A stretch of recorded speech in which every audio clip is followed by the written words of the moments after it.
Hi, I'm Stephen Bernstein, Global Chair of McDermott's Health Industry Practice Group. I'm pleased to present our monthly podcast, Governing Health, geared towards director education. The goal of this series is to supplement the education that directors receive in the boardroom by providing them with concise updates on leading developments and engaging conversations with industry guests that relate to the exercise of their fiduciary duties.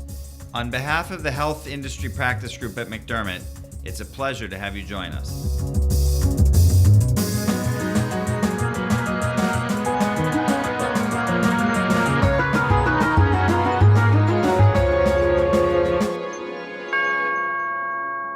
Hello again and welcome. I'm your host, Michael Peregrine. We're pleased to have you with us.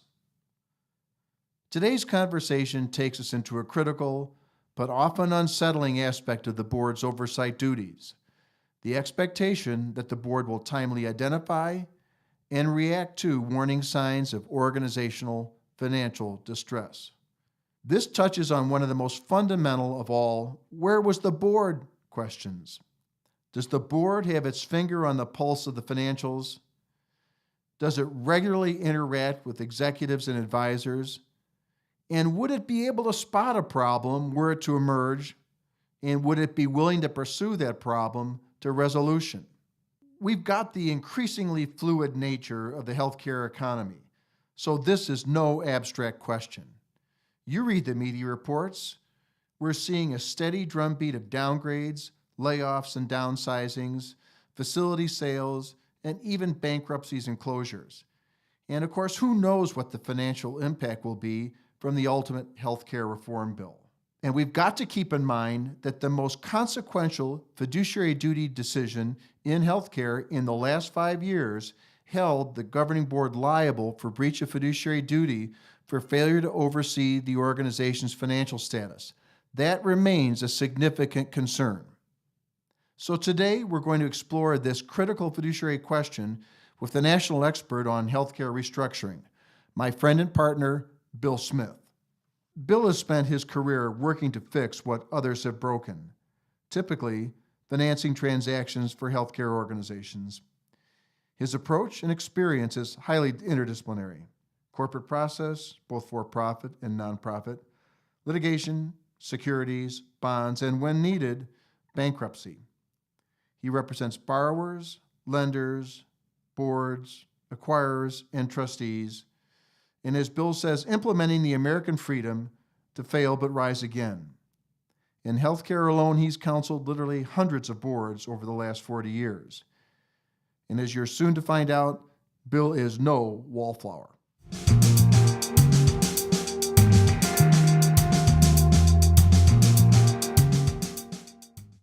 In today's Left Out segment, let's touch on some recent developments that relate to 2 of our prior episodes.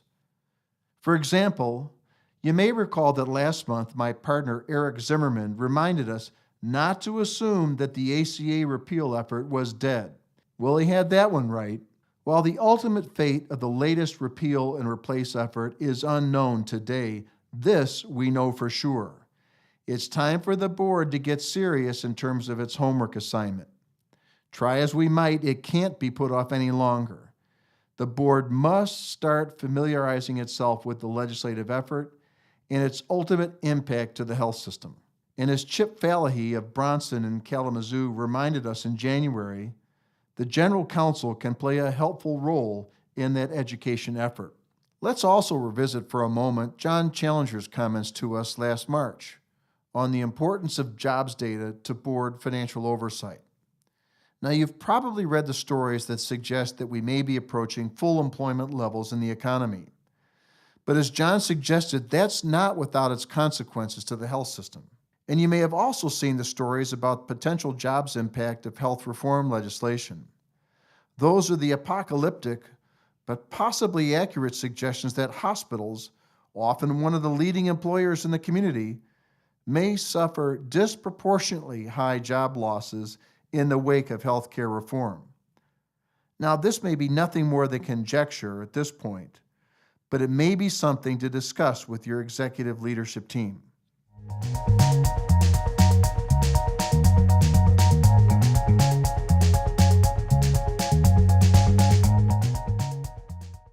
And now let's turn to my friend Bill Smith, who's with us in the studio today, and our discussion about the warning signs of financial distress. Now, Bill, am I imagining things, or are there really a lot of signs of financial distress in the industry right now? Well, there are a bunch of them, Michael, for a couple of pretty good reasons if you think about it. To begin with, money has been essentially free since the Great Recession in 2007. The interest rates the Fed have set have been so low that for all intents and purposes, the cost of capital is relatively minor. The second reason, of course, is the level of regulatory interference that's going on given the legislative agendas and the change in the reimbursement for a mere 17% of our economy. Well, let's get to brass tacks. For a director, what do you tell them are the warning signs of financial distress? If they want a checklist, where do they start with? Well, some of the warning signs are purely financial, which anybody who's used to reading financial statements will recognize. Reduced margins, declining cash balances, narrower covenant compliance. But some of the warning signs are quite human and can be recognized by any astute board member, even if they're not trained in financial statements. And that would be the level of the senior management and how they respond. Are they demonstrating levels of stress? Are they more distracted? Are they having a more difficult time delivering reports on time? And does it seem as if the operation is moving smoothly? If it doesn't seem it's moving smoothly, more likely than not, it isn't. Well, they don't teach that in director education schools, so tell me a little bit more about that. Well, you need to start from the premise that managing a sophisticated healthcare system today is arguably one of the toughest management jobs in America. Think about it. You don't necessarily control your pricing. You negotiate that with third parties. You don't control your operating conditions.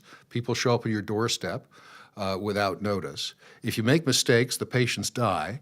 And if your CFO is wrong on the reimbursement levels, he gets to go to jail. It's a pretty good deal, don't you think? All right, Bill, you've just about frightened off most of the people listening on this call.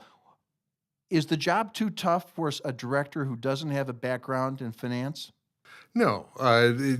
Anyone who is an acute student of human nature is fully capable of performing the jobs. They simply look at a different series of indicia. For example, you can pay close attention to the senior management of the organization and be able to assess whether or not that group of people is under a significant load of stress. If they are, generally there's a reason past simply the normal operational strains that come with running a sophisticated business. Are they having difficulty getting the reports out on time? Are they hesitating in making decisions? Are they demonstrating any of the classic signs of stress, all of which we recognize in our partners, in our friends, in anyone? All of this can be an indicia of significant financial pressure. With voluntary directors, doesn't that mean that they're being pushed to go into an area where they are uncomfortable in going, where they're less deferential and more aggressive with executives that they may have hired in the first place, and you're asking them to be tougher than they would have otherwise been? In one sense, yes, but actually no. I would argue that even though there may be a higher level of knowledge on the part of the staff, as a practical matter, the directors are there not only for the duty of mission and the duty of loyalty, but also for the exercise of their common sense. At one point, I was consulting with a significant healthcare system, the CEO of which had been president of a significant or a major medical school, very prestigious medical school in the Eastern Seaboard. And he tabled a budget where demonstrably they would run blood red for many years. And I looked at him and said, my law degree comes from flyover territory. Is there somehow you've managed to repeal the idea that revenue has to exceed expenses in order for the organization to be sustainable? He didn't have an answer for that. It's that level of sort of basic inquiry which any director can bring to bear. If it seems like a complicated question or a complicated answer that doesn't really address the questions, chances are it's not a good answer. Isn't that really what the law tends to call a reasonably prudent person? It does. There's a simple standard you can think of at any given time. Picture yourself 5 years down the road. Things have gone poorly. You're now on the upper floors of one of America's great law firms in Chicago or New York or Los Angeles, and some astonishingly annoying lawyer is asking you a hugely irritating question about what you did. Can you look that person straight in the face and give them an answer on what your response was and why without being embarrassed? If you can, you're probably doing okay. If you can't, you probably aren't doing your job. All right, it seems your health system's in financial distress. What's new or different about that? Financial distress comes in a variety of attributes. I tend to think of them in terms of the 3 E's. It is ephemeral, it is ecumenical, and it is existential. Let me explain what I mean. By ecumenical, it can strike anyone. Revenue has to exceed expenses regardless of what your mission is. And if revenue doesn't exceed expenses, you're not going to be sustainable over the long haul. It can be ephemeral because institutions can collapse quickly. If you think about it, some of America's great companies have all been through financial distress. United Airlines, General Motors, Texaco. These are fabled American names. They've gone through and they've come back out the other side, but they did go through. It is existential in the sense that given the way we conduct our laws, the assets and the stakeholders are more important than the entity. So it is quite possible that the healthcare assets over which you have some measure of supervision will continue to be deployed in the delivery of healthcare, but it may be somebody else's name on the door.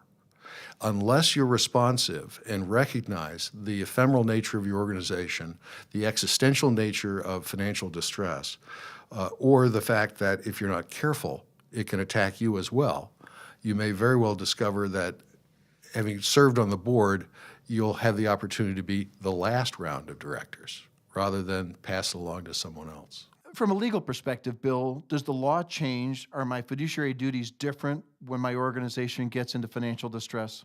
Your obligations aren't different, but the people to whom you owe the obligations arguably may expand. There's been much discussion recently about the concept of deepening insolvency, and the law, by and large, has not followed that particular theory. However, there's not much question that your duty of loyalty and your duty of mission may be applied to a broader group of people. That includes staff, employees, patients, physicians, vendors, lenders, the community at large. All of them will make demands on your time and effort, and your job is to decide among the competing claims to attention and to time. There is something that is almost a discord imperative in the sense that at the beginning of a financing, there is a commonality, a purpose. Everyone pulls together because you're going to measure your self-worth by ultimately closing the transaction and funding the money. When there's financial distress, it's the contrary is true. There is a discord. People don't necessarily cooperate. They may not necessarily have a common purpose. In fact, quite to the contrary. They may be at cross purposes, and a board member's job, to a certain extent, is to discern the correct path in light of the duty of loyalty and the duty to mission, working their way through this discord. Okay, I'm a director. I give of my time for free. I get dinners, and that's about it. I'm here in it for the benefit of the community or for my mission or for the academic institution I represent. Come on, is a court ever going to hold me liable if my organization has financial problems? What's my real risk? Well, to begin with, you should understand that it may not be personal. It may be nothing other than a search to get to your directors and officers liability insurance. Those are what lawyers refer to as ancillary recoveries. To the degree that the healthcare system isn't able to pay someone back, it's entirely possible to find a contingency fee lawyer who will sue you on whatever they can come up with in order really to access the D&O insurance. In some instances, however, when the inattention is pervasive and where the D&O insurance is not very large, there have been instances when the boards have been found liable. They're extreme. But go back to the example I gave you of can you answer the question? The Leamington board had a difficult time answering the question, which was, explain to me again how you operated this for 4 years without ever seeing a financial statement. Explain how the manager you hired had a full-time job doing something else. Explain how you never had a financial report and had no idea how much was in the bank account, and this went on year after year after year. Explain how it is you didn't know that the regulators were threatening to shut you down year after year. If you can't answer those questions, yes, you will be held liable. Well, I guess hypothetically, at least, the state AG might care if it's nonprofit assets we're talking about. Is it fair to bring up AHRF, or are we just showing our age? It's always fair to bring up AHRF, but I'll give you a more current, albeit somewhat dated example. Elliot Spitzer completely replaced the board of the Harlem Boys Choir because he didn't like how they were deploying the assets. It was considerably more recent than AHRF, but by the same token, materially less money. Remember, the AHRF board, while the insurer paid some money, no individual member of the AHRF board was found liable. And at the end of the day, the CEO pled guilty to a misdemeanor, in large part because the Attorney General couldn't prove the restrictions on some of the endowments. But they lived that case for how many years? Oh, there's a saw in my business that you may avoid the result, but you can't avoid the ride. The ride in AHRF lasted about 10 years.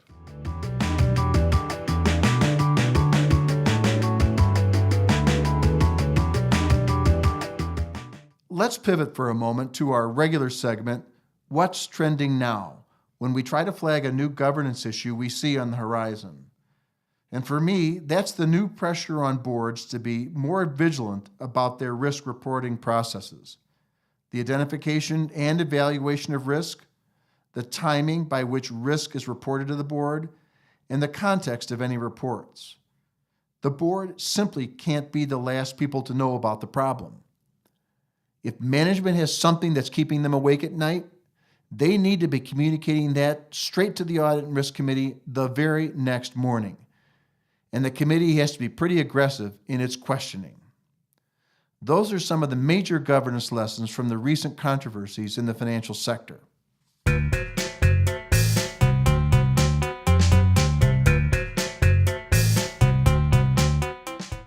Now let's rejoin our conversation with Bill Smith on recognizing the warning signs of financial distress.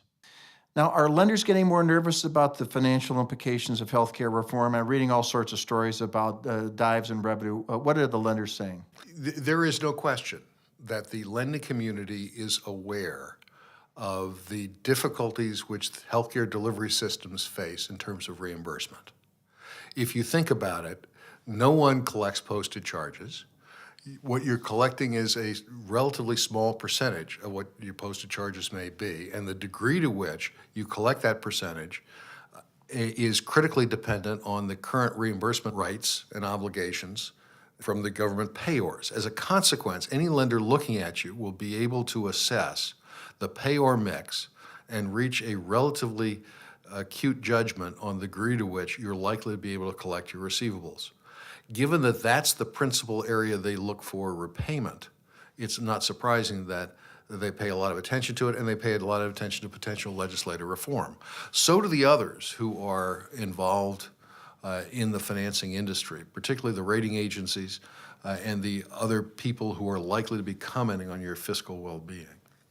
What's the Finance Committee to do if the rating agencies come out with a bomb once the latest iteration of healthcare reform gets past the Senate? What does the committee do? The committee needs to look at its current financial position and see the degree to which it is likely to run into difficulty in light of the new legislation, and then come up with a proactive plan to address it before the rating agencies issues a downgrade for your particular institution. The last thing you want to do is be surprised by something that a rating agency does. Quite to the contrary. You want to anticipate what a rating agency is likely to do. After all, they will publish their criterion in advance. And then if you're not in a position where you're going to meet your current rating, start a program to manage how it is the rating agency will downgrade you so that it happens gradually over time, or in fact you keep your rating even though you fall outside the rating agency's criteria. There really is not much excuse for not being proactive in this particular area, because the rating agencies will cooperate with you in telling you what their criteria are and working with you on managing when the rating decisions are issued. Well, Bill, we might be scaring a few folks today. What's the typical board response to all this? What's your checklist for board action with respect to financial distress? Well, the first thing is show up. The second thing is after you've showed up, ask questions, participate in the process.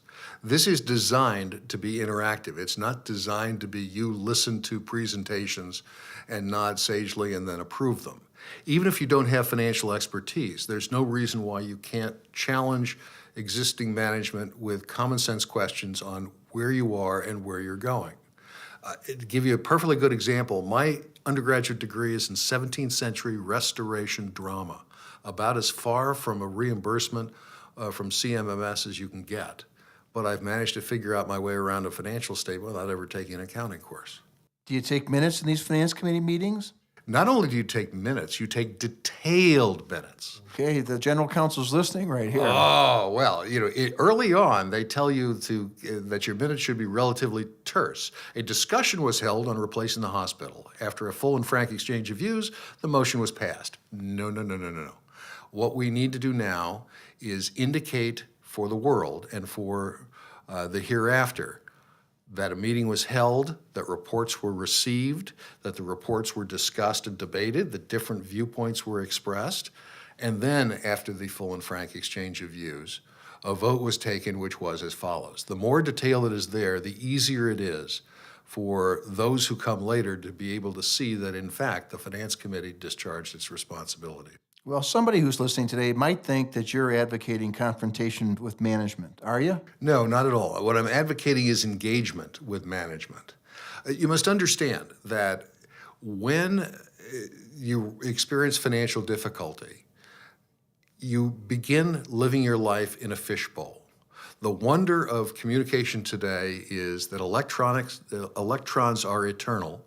Your emails never go away, and people can recover the strangest communications you possibly can imagine. In that sort of environment, you want to be able to say that you are something other than a rooted vegetable in your service on this particular committee. Bill, before we wrap up, let's send our listeners home with a parting gift. Projecting forward, and as they project their agenda for future board and finance committee meetings, are there any items out there that you see in the future that, if they occur, are the kinds of developments that ought to be discussed at the next finance committee meeting right after they happen? What are those items out there that could be bombshells for any healthcare system, even if it's not happening to them directly? You're going to want to watch out for material changes in reimbursement because they're going to affect you. You're going to want to watch out if your covenant compliance begins to narrow. You're particularly going to want to watch out if a competitor has difficulties because it may tend to indicate that there are difficulties in your service area. As much as anything else, if your financials begin to demonstrate a downward trend rather than upward trend, you want to know why, and you want management to have a program on how to reverse it. Bill, anything else on the external horizon the finance committees may want to flag for attention? If I were sitting on a finance committee, I would challenge my management to comment on significant developments that are occurring in my marketplace and are occurring to larger systems around us. It's interesting, beginning with the pressure on reimbursement and the adoption of the Affordable Care Act, I used to have a nifty little practice helping hospitals restructure themselves who were single-site, standalone facilities. All of a sudden, I didn't have a restructuring practice. They all became M&A assignments for some healthcare lawyer as they affiliated with stronger capital partners. Just as you've seen over the last 4 or 5 years, those systems come together. You may very well see in the next 4 to 5 years those systems beginning to split apart. When they do, that's both an opportunity and it's a cautionary warning. Why are the systems splitting apart? It's an opportunity for you to pick up and expand to new geographic areas or to new lines of business, but do you actually have the financial and operational ability to make one of those successful? If one of your competitors is troubled, it's a fair question to ask your management, why are their difficulties not being experienced by us, and how do we make sure that they don't happen? Before we leave, a fundamental question. If I'm a board member and I'm not on the finance committee, how long can I be comfortable deferring these issues to the finance committee consideration? Is it okay if I raise them on my own, or am I safe in just saying, we'll let them handle it until things get hot? I would, on a regular basis, challenge them to report their view on these types of topics. They're expected to have more expertise. You are entitled as a board member to rely on their expertise, just the way you're entitled to rely on the expertise of staff within their area of expertise. But the fact that they may have expertise does not relieve you of the fundamental obligation of watching out for the well-being of your organization. And there's no reason not to press them. If there's something troubling you, it's fair that you get an answer.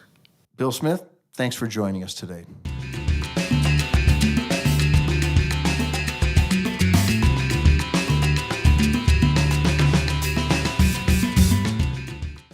As Bill has just told us, the law expects the board to exercise vigilant oversight of financial matters. And there's much that boards can do to position themselves to more readily recognize the warning signs of financial distress. The General Counsel, teaming with the CFO, can be a significant resource in this regard. Thanks so much for joining us for today's episode of Governing Health. Be sure to subscribe to the full complimentary podcast series. You can find us on iTunes, SoundCloud, and YouTube. There, you'll be able to stay up to date with all of our future episodes and re-listen to the old ones. Until next time, I'm your host, Michael Peregrine.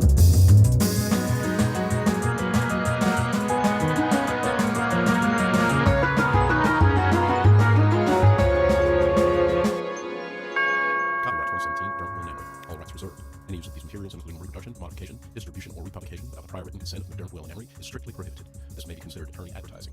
Prior results do not guarantee a similar outcome.